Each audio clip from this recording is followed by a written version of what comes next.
Welcome to Do Ghosts Be Real Shorts. Today's episode, I was kind of thinking to myself, what do I really want to talk about? What's something that supernaturally I've always been interested in and afraid of?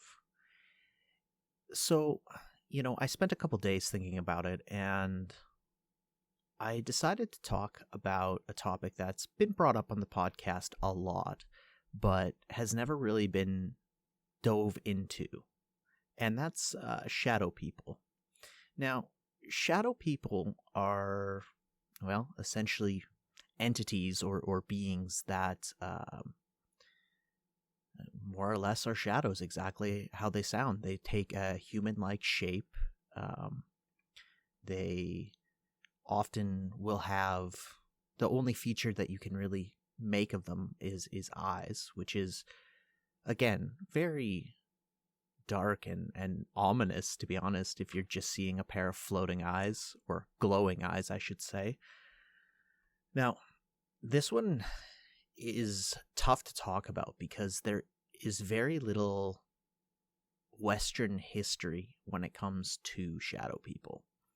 So what I ended up doing is I ended up taking a deep dive, or a dive, I guess I should say, because this is a short, into kind of other cultures' history of shadow people. And the one that sticks out the most is the Middle East. Shadow people in the Middle East are known as jinns. So, think Aladdin, think the genie. But unfortunately, these aren't, Robin Williams. They aren't friendly. Or, I guess, Will Smith in the newest adaptation. Where do these things originate from? It's written in the Quran that jinns were created by Allah from smokeless fire. So think of jinns as almost another species, very similar to us. So closer to almost aliens. From what I understand, from what I've read, they live in a parallel universe to our own, yet somehow they have the ability to enter into ours, which is a very strange phenomenon. Like, if that's the case, why is it that we can see them and they can look at us and see us, but we can't see their world? That makes no sense to me. And it's, with most occult things, it's creepy to know that, one might be your exact carbon copy living another life in this weird parallel world, kind of like the Under in Stranger Things. Here's the thing, with what I've read and what I've looked at, which, I'm not going to be doing an MLA citation of all these notes because, it's ghost it's ghost research, which in itself is a hilarious thing. I've kind of talked about what they are and what are they doing? Like, what is the reason? There's plenty of arguments that jinns or shadow people, or whatever you want to call them, they're kind of malicious entities. From my understanding, they're jealous of us, more or less, living in the world we do. So that leads me to believe that if that's the case, their world must not be as nice and as popular as ours. But I've also read other things that they're just curious about what humans are, which, again, if they're another species or whatever the case may be, the fact that they just can appear in your room or appear where you're at and you see them, that's kind of terrifying.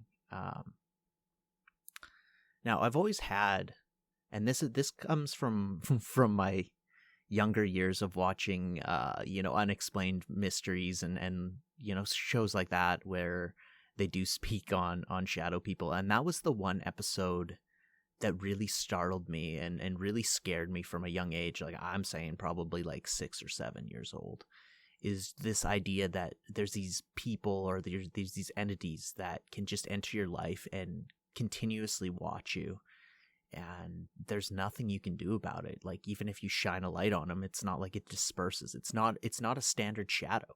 So what the hell is it? Like, I, the thing is with all the history in the Middle East on shadow people, it makes sense why they would be, very popular in lore. And like I said, the only touch us in the West have had is the story of Aladdin and genies, which is kind of wild to me that we don't pay more attention to other cultures' superstitious phenomenon. Personally, I have my own theories on what they are. I don't think of them as like another race like the Middle East does. I think it's a manifestation of energy, like similar to a ghost. They seem kind of spectrally, and from everything I've read, history and lore wise, that I can, they seem to be like a bad omen. Shadow people seem to be like an incredibly, incredibly bad omen. So if you see one, kind of expect negativity to enter your life. It's almost like they're a bad luck charm, which is kind of crappy. Like, it's terrifying, but like what can we do? There's no way to protect yourself from the shadow people, and I think that's why I'm so afraid of that idea. And also that fear of just the unknown, right? Like, most people don't even consider these things. Like, the unknown to me is the scariest prospect. Like, space, not scary. The bottom of the ocean, terrifying. What the hell is down there? We don't know. Like, there's 4% of the ocean's floor has been explored. So, like, are you sure there's not monsters existing in this world? Because I would bet that there is. And I would bet they are terrifying. Sorry to get off on a real bad tangent here. I'm just mulling over the complexities of the unknown and scaring myself half to death, thinking that there's a shadow person watching me as I record this short. Have I really had any experiences with it? I would love to tell you yes, but I've only sort of had. It's like when you're out at night, or you're walking down a street at night, and you're going to be hyper vigilant, obviously, because it's nighttime, and someone can jump up on you really, really quick. I think I have that same feeling when I walk at night and I'm going through, a park or something like that. I feel like there's eyes on me, like eyes from the trees or whatever the case may be. And that might sound like a crazy paranoid person, but it's just common to be kind of afraid, especially us as humans. We're conditioned to be afraid of what we don't know or what we can't see. Just as a way to protect ourselves and allow our genes to pass through. So, it makes sense why you constantly feel watched while you're walking through a park in the middle of the night or something like that. The problem with shadow people in general is there isn't a whole lot of information on the West, but I have some theories, and a lot of it has to actually do with the Roman Catholic Church and the early medieval ages. And the reason I say that is if you look at art from the early medieval ages that depict demons or, spirit entities, they're all black. They look very similar. Like, they do have features in these paintings. Now, I feel like that's the artist taking a little bit of liberty of what a shadow person is, but I personally think their demons in the early Middle Ages that they would draw were just shadow people, and they weren't sure what it was. Especially at that time, you have to take everything into consideration. Like, the church had absolute power, and they had the power to terrify the masses into behaving, more or less. This happens kind of later on in what you would call the High Middle Ages, near the end to the Renaissance, where depictions of hell and purgatory kind of reign supreme. And the idea of purgatory actually kind of fits well with the Middle Eastern's idea on jinns and them living in a parallel world.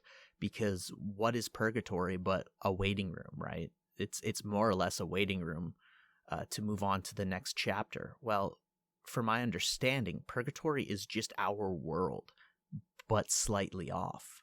So are shadow people the guardians of purgatory, more or less? Are they demons escaping from hell? Like, we don't know. And the fact that, you know, a lot of the time they're malicious makes me believe that they are kind of like a darker entity, and we should genuinely be terrified of them, because it's like, here's the problem too, is in popular culture, you know, I guarantee a great horror movie or a suspense scary movie you could do with shadow people very easily, because that's a subject that us in the West haven't touched on.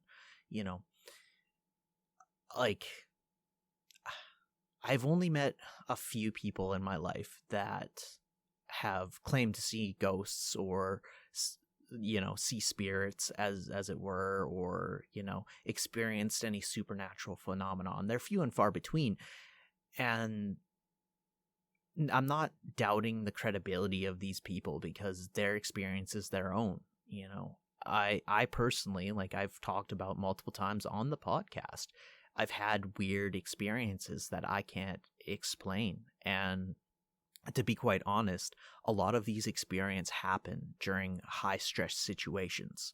So, or high stress times in my life. So what is it if it's not, you know, a real entity? Is it my brain, you know, panicking and causing these more or less hallucinations? Is very possible. You know, a lot of the time when I had the most quote unquote activity was when I was younger. And well, what's happening when you're younger? You're going to high school. You know, that's stressful. It's figuring out who you are is stressful, and who you want to be is stressful. And what you want to do with the rest of your life is stressful. And whether we realize it or not, from, you know, grades 9 to 12, we're doing that the entire time. And we're trying to reinvent who we are as human beings. And on top of that, you know, not only do we have that pressure of changing who we are, physically our body is changing constantly. So it makes sense why, you know, a lot of teenagers, well, in my case, me, experienced weird things that I genuinely thought, you know, they were so vivid and surreal that I thought it was 100% correct. And that, you know, whether I was losing my mind or not, that's kind of like, I never told anyone about it when I was younger, because I thought I was losing my mind. I thought, you know, oh shit, like, you know, seeing things that aren't there, and hearing people talk, like, oh fuck, am I schizophrenic? Is that what's going on? But the reality is, it's not as devious or evil as it might seem. I think it's just, you know, you wake up from the middle of the night and you're half asleep. So you've just let's just take, for example, say you've just exited REM sleep. So you just finished a dream. Now your brain's waking up more or less when you wake up in the middle of REM. And you know, this is where sleep paralysis happens. This is where all the most terrifying things happen. Is this in between REM sleep and wakefulness. And sometimes you can have some very weird experiences, like, you know, I've talked about it before on the podcast, but waking up and seeing people around my bed. Do I believe that they were there? No. Do I think it was a manifestation of a dream, or, my brain wasn't fully awake? Yeah, that's probably the case. I mean, at the time when I was when I was a teenager, it was high stress. It was also, experimenting with pot, which is very funny to say now since it's completely legal in Canada. But experimenting with drugs and altering your mind because you want to change who you are fundamentally, and to a certain extent, like, you do, and you feel crazy talking about this kind of crap, and you don't want you also don't want to be a social pariah saying that you see ghosts in school or whatever the case might be. So you keep everything under wraps, and then you end up just more stressed than you would have been had you just lived your truth. Because that's a lot of it. A lot of kids, man, like, they don't live their truth. And I mean, shit, it took me till 27, 28 to figure out who I am as a human being. And like, it's crazy that it took me that long. It took 28 years for me to finally be comfortable in my own skin, which is hilarious to me because, I figure most people have the whole thing sorted out within like 20 minutes. Like, I thought I was the only one going through issues and struggles, but in reality, to a certain extent, everyone had their own stress and their own drama that they were going through that they just didn't talk about. So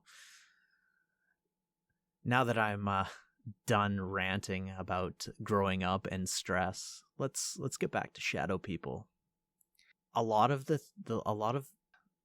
factors that people don't consider with shadow people is it doesn't matter the culture in which they are talked about. They all seem to have similar features. This black kind of mass shaped like a human with like eyes, more or less, for the most part. There's famous ones.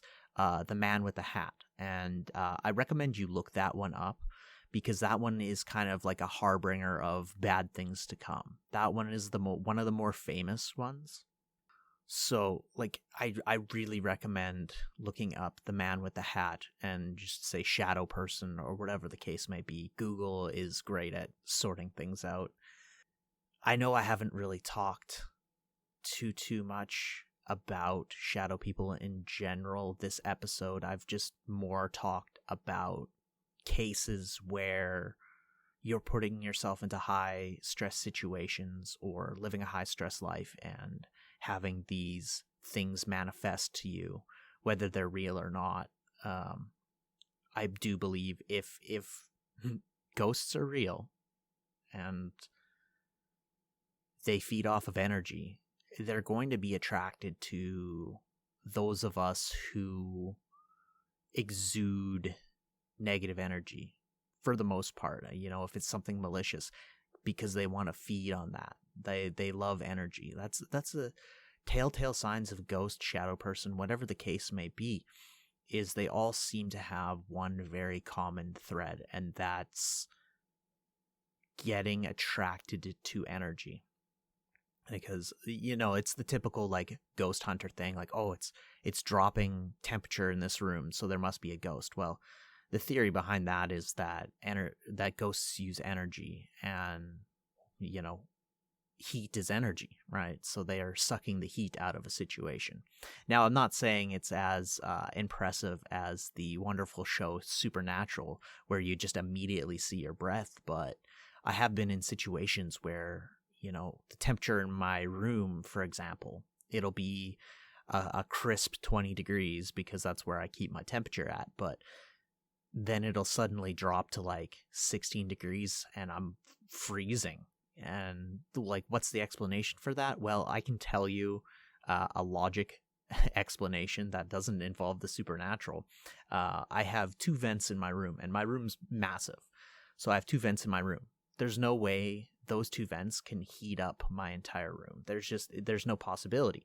So I've never had like a drastic drop off in temperature. The only experience I would say, here's the thing, like, I don't know if shadow people are ghosts. I don't know if they're another entity like the Middle Eastern culture thinks they are, which is entirely possible too. But, you know, if I was to have an experience with something like that, I think that would fundamentally change my life, because they're not, from my understanding, shadow people aren't tied to a place much like ghosts are. Ghosts seem to be tied to a negative energy of a place, or I guess even a positive energy of a place. A lot of ghost situations are people with regrets sticking around in the afterlife, or people who have befallen tragedy and they can't move past that tragedy for one reason or another. So the shadow people thing kind of just tosses a monkey wrench into that, because they just kind of come and go as they please. Like, are they the arbiters of purgatory? Are they the guardians? Do they, you know, is that their role in this crazy thing? And it's funny to talk about ghosts and all this other stuff, because people look at you like you're crazy. But I guarantee, if you went back to the Middle Ages and, you know, explained to them that this world was created through particles suddenly and spontaneously exploding, it's because they don't know what the hell particles are. Everything exploding, and that's what made our universe, right? Like, that's a crazy concept too. Or the concept of space in general, where there's no heat, there's no sound, there's no nothing. It's just there. So it's funny, because like people of science will argue, well, you know, all that stuff makes sense with math and what have you. And then as soon as you bust out like the idea of ghosts, they go, that's impossible. And I thought that science didn't believe in impossibilities, right? Anything is possible, you know, because whether ghosts and shadow people are just echoes of times past, or whether they're reality, who's to say? I'm definitely not the one to be the expert on it, but I thought it was a little bit of an interesting deep dive on shadow people. You know, I wish there was more information out there. More information that was more streamlined, because you can read 10 different things and get a different outcome and experience with every single important piece of documentation you read, quote unquote, because it's just like, no one knows. And that's why I think the idea of shadow people is so scary, is because nobody knows, and they aren't bound to the confines of a home or a place like spirits are. So, you know, this has just been another little rambling. If you enjoy the content and enjoy the little podcast here, be sure to email us at doghostsberealpodcast@gmail.com. Follow our Instagram at, I believe it's do.ghosts.be.real, or you can just search Do Ghosts Be Real Podcast and it'll come up, because we finally got that fixed. On top of that, you know, follow us on TikTok, I suppose. Like, we haven't posted anything in a hot minute, but hopefully in the coming months we'll kind of do more interactive stuff. And, you know, if there is something that you want me to talk about, please email a topic and I will do my short little amount of research and kind of ramble for 20 odd minutes on it. So yeah, this is just, I'm glad that I'm able to do something for you guys and release some sort of ghost related content, and, you know, talk about my theories, my wacky theories on stuff, even though, you know, I might be coming off as a crazy person, but I enjoy doing this for the people that are invested in spirits and the supernatural. So again, thanks guys for listening. Be sure to give us a like on YouTube, rate us on Spotify or any of the other podcast apps so we can get in an algorithm. So, maybe we can get a few followers and I can continue to do this. So, thank you very much, guys. I will talk to you later. Have a great day. Peace.